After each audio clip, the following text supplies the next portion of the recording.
கர்த்தர் எருசலேமை கட்டுகிறார், துரத்துண்ட இஸ்ரவேலரை கூட்டிச் சேர்க்கிறார். கர்த்தருக்குள் பிரியமானவர்களே, உங்கள் அனைவருக்கும் இனிய காலை வணக்கங்கள்.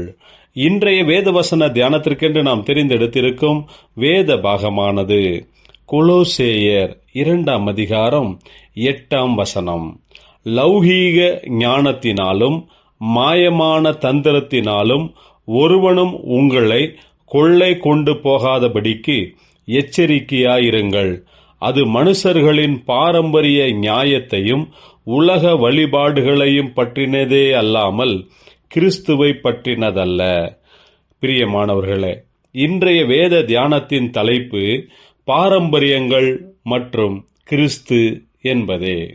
அப்போஸ்தலனாகிய பவுல் கொலோசேய திருச்சபையாருக்கு அநேக புத்திமதிகளையும் அநேக காரியங்களை குறித்து நிருபம் எழுதும்போது இந்த 2 அதிகாரத்தில் இயேசு கிறிஸ்து நமக்கு எல்லாவற்றிலும் எல்லாமுமாய் இருக்கிறார், கிறிஸ்துவே நமக்கு ஆதாரம், கிறிஸ்துவுக்குள் நமக்கு விடுதலை, நம்பிக்கை என்று சொல்லும் பவுல், நீங்கள் கர்த்தராகிய கிறிஸ்து இயேசுவை ஏற்றுக்கொண்டபடியே அவருக்குள் வேர் கொண்டவர்களாகவும் அவர் மேல் கட்டப்பட்டவர்களாகவும் அவருக்குள் நடந்து கொண்டு நீங்கள் போதிக்கப்பட்டபடியே விசுவாசத்தில் உறுதிப்பட்டு ஸ்தோத்திரத்தோடே அதிலே பெருகுவீர்களாக என்கிறார்.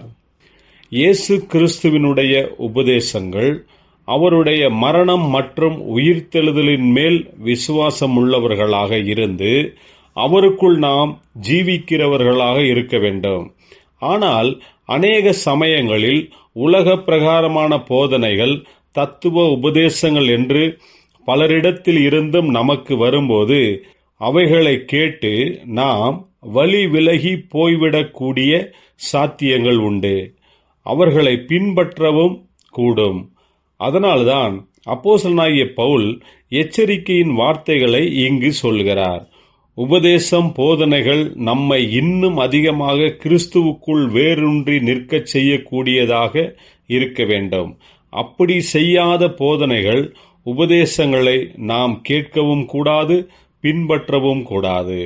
பிரியமானவர்களே, நம்முடைய வாழ்க்கையிலும் கூட நிறையவே தத்துவ உபதேசங்கள், போதனைகள் மற்றும் சம்பிரதாயங்கள், பாரம்பரியமான போதனைகள் நம் மத்தியில் இருக்கின்றன. அவைகள் அனைத்தும் நம்மை கிறிஸ்துவுக்குள் நம்மை வேரூன்றி நிற்கச் செய்யாமல் போனால் நாம் அவைகளை கேட்கவும் கூடாது, பின்பற்றவும் கூடாது. ஜெபிப்போம். ஜீவனுள்ள தேவனே, கிறிஸ்துவுக்குள் நாங்கள் வேரூன்றி ஆழமாய் நிற்கவும் கிறிஸ்துவுக்குள் கட்டப்பட்டவர்களாக இருக்கவும் வேண்டிய ஞானத்தையும் கிருபையையும் தருவீராக. இயேசு கிறிஸ்துவின் நாமத்தில் ஜெபிக்கிறோம் நல்ல பிதாவே, ஆமேன்.